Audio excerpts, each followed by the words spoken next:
When you met him, were you a bit nervous, I'm guessing?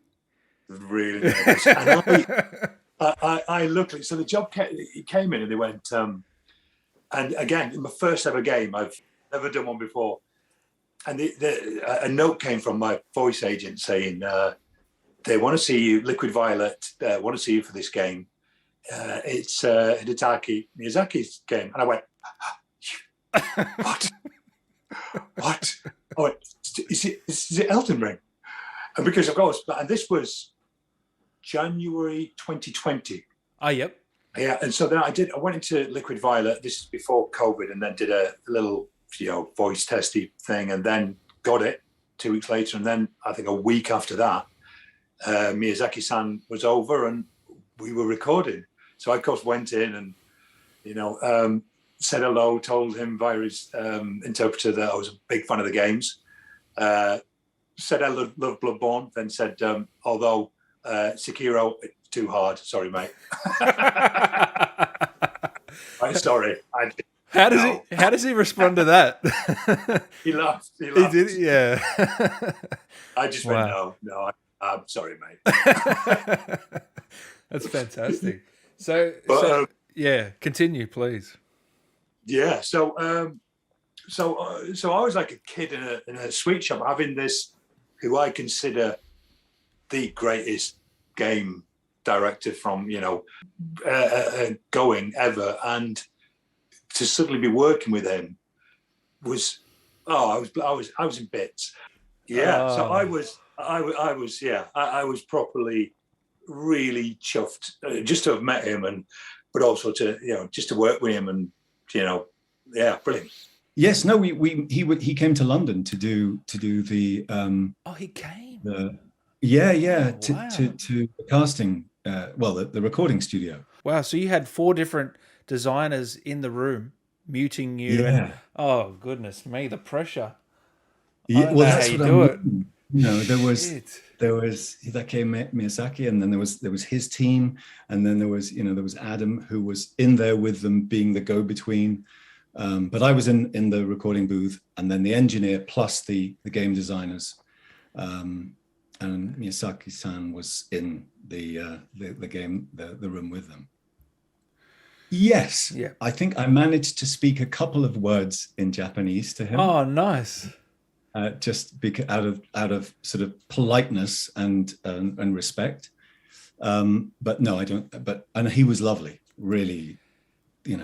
I think that's true of every single job I've ever done in the gaming world. The translator was amazing. Would just say to Adam, "This is what Miyazaki wants," and then Adam would, just kind of say to me, exactly what Miyazaki has said. And there's a nice balance of trying to find what it is, and then when you're in the flow of it, when once you've got that voice and the character, it's great. It's really, it's just great fun. So have you heard from other Elden Ring actors what it was like working with Miyazaki? Oh, they all rave. They all rave on. It's the sound engineer who I was doing it with was like, in breaking into sweats every 10 minutes. I was like, how are you still like reacting like this to this person? It was really funny. And I was interested by how much Miyazaki referred back to my audition when I was in the sound booth, when I got recording. He'd listened to like every sound of it and was like, oh, you did this thing in the audition where you made a noise on that letter of that word. Like it's that specific. And I would be like, the audition that I did in Spain, wow. Yeah. Really? So from then on, I was like, okay, this guy is a master for detail, and I love to work in a lot of detail. But of course, it's all translated. So he's with his whole office in Tokyo. It's like 3 a.m. their time. He says something, it's translated. It then comes through to my director, who then basically translates it into actory talk, and then comes through to me and the sound engineer. And we're talking like nearly every word is discussed, and it's beautiful. It's beautiful. And the engineer would be like, I'm so sorry, like this is intense. And I was like, I've never been happier. Like I've never. You're loving physically- it. You're soaking it up. Yeah. Yes. So it's really detailed working with him and his whole team. There were like 12 people in Tokyo on the Zoom into the booth.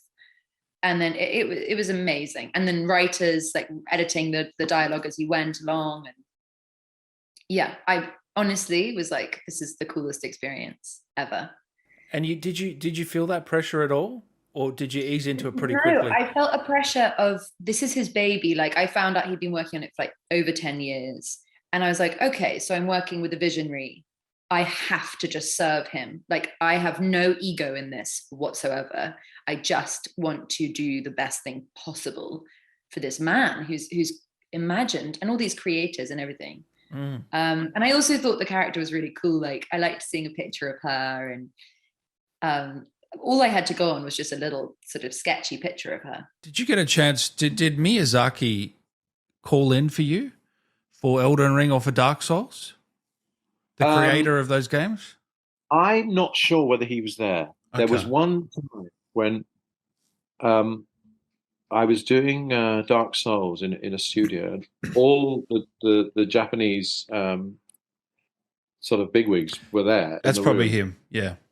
Yes, and there was one who spoke English, but I felt God, I better make this work. And I remember I sort of like I had to do a lot of dying. Oh, and I couldn't stop myself, but it just happened. I made the sounds more and more samurai as I went on. So What do you mean, samurai? What do you mean by that? So it was much more like sort of something from Ran, Kurosawa. Yeah, it's a great movie. Yeah, and it was just, I mean, I didn't mean to. It just happened. Yeah, it was just one of those things that you do. It was probably nerves as much as anything. But so you still do get nervous? Only then, actually. I think it was quite intimidating. But they all went. I worked with a director who was a well-known. He was a genius, but he was a bit of a bully. And if he went at the end of a scene, you felt $1 million because you knew that he liked what you did. Otherwise, he'd tear a strip off you. There was a kind of inscrutability, but it was.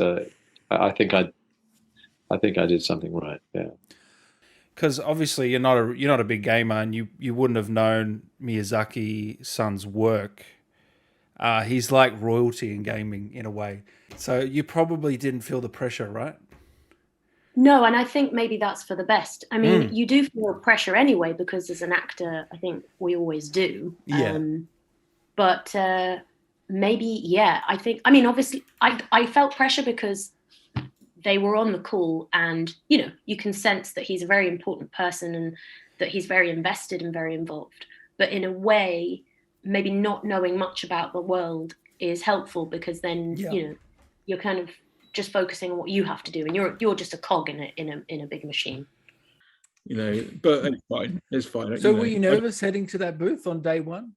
Day one, I was a little bit, but then when you meet everyone, you sort of on the Zoom call, because obviously they were all in Japan, and there must have been about 15 of them all looking at me, and then I think the translator for my sessions was based in the US, translating the Japanese, and then he was obviously then talking to our director in the UK, who was also remote. Do you know if Miyazaki was there with you? Miyazaki was there, yeah. And again, because I don't know this world, I didn't really know. He's literally like, Chris Nolan, Quentin Tarantino of the gaming world. Yeah, but that would have helped. I think that would have helped. Yeah, because I think if I knew who he was, and I would have been, I would have been a lot more nervous. But I was really relaxed from that point on, because luckily they turned the Zoom. You don't actually see everyone for the whole session, but you can hear them. But I loved that, the experience of sort of, and we were changing like lines as we went, because you know they were obviously written in Japanese and then translated, so some of it didn't quite make sense. And especially with me, I wanted to make him as Cornish as possible, and so there were some lines even that I was like, you wouldn't say it like that. He'd written this game, and the Japanese guy whose name I'm not even going to try and Miyazaki. Miyazaki is the sort of, you know, Spielberg of games making kind of dude. You know, he's up there. You go, okay, well, this is clearly going to be pretty huge.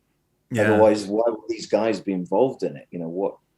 So we all knew we were working on something big and something special. But of course, at that time, at that moment, we weren't being able to see any of the visuals at all. It was just, you know, like I said, like hand-drawn images of what the characters sort of look like. Miyazaki, isn't it? Miyazaki, yep. Miyazaki was sort of, what was different was that he was on like a Zoom call like this. So he was in the room with us, if you like. Yeah. I mean, usually what happens with the auditions is they have a representative from the company. So there's usually someone over from Japan, but it's not usually him.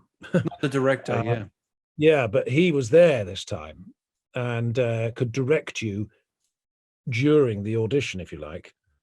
So that was great. So you really, you could really, sometimes you're second guessing, even if someone's a very good middleman passing on what Miyazaki might want, it's much better coming from him. And then you can try and give him what he wants, a direct line, so to speak. And and I knew the guy who was the English voice director. He was I've worked on lots of games with him.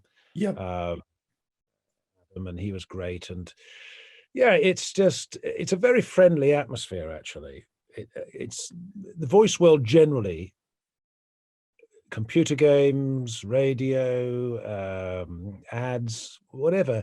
It's a very friendly atmosphere. Usually people aren't worried about things that they are worried about when they do telly. They're not worried less about egos. Less egos. They're not worried about how they look. They don't have to look their best. They don't have to learn the lines. You know, it's all there on a screen for you. It's all about you just acting the lines, and there's less ego there. But man, and so do you remember if Miyazaki came in? Do you remember and there being a translator for your work? There was about 4 Japanese people there. I'm not sure whether he was one of them. I hope he was. Yeah, if he was, because they were kind of they were very gentle. I mean, I've worked in Japan before, so I kind of know the Japanese a little bit, and they're kind of like, I like the fact that they're kind of, you know, they're quite happy to. It's probably a bit of a generalization, but they're kind of, you know, they're on their heels a little bit. Kind of are very gentle. Kind of like there was no kind of, you know, whenever that they wanted something, they would do it through the director. So I never really heard them. It was all, they were always very well. They never pushed their agenda at all. They were very respectful of what Dan was doing with me in the first place, and they let that happen. You know. Yeah, right. So it's kind of like, and then occasionally it'd all go quiet, and I realized that they were having a little conflab in the whatever you call it, where they switch the knobs. Yeah. In the booth. And I kind of like, so yeah, they were very, and they kept themselves to themselves. I don't think they came out and shook. I don't think I met them. Yeah, I did. I think we just we didn't shake hands and stuff. I did a kind of thing like that, you know, here I am. Yeah. Like that. Well, it would have been only one session for you? I think that, I'm not sure whether there was 1 or 2. Okay. There might have been so 2. long. Yeah. There might have been But there 2. was also, they did the kind of thing of, while you're here, could you also give us a few? What we'd like you to die as soldiers for this. Could you? Yeah, that sword is going through your gut there. Can you give us that kind of reaction to that? And this one's going through the center of your head. Could you give us a sound for that? this one is taking off your leg. So I spent half an hour doing, this is what killed me more than anything else, actually, sound-wise, voice-wise. The efforts. Was trying to do as many death cries as possible for them. Because obviously there's a lot of deaths, isn't there? There's an awful lot of people being...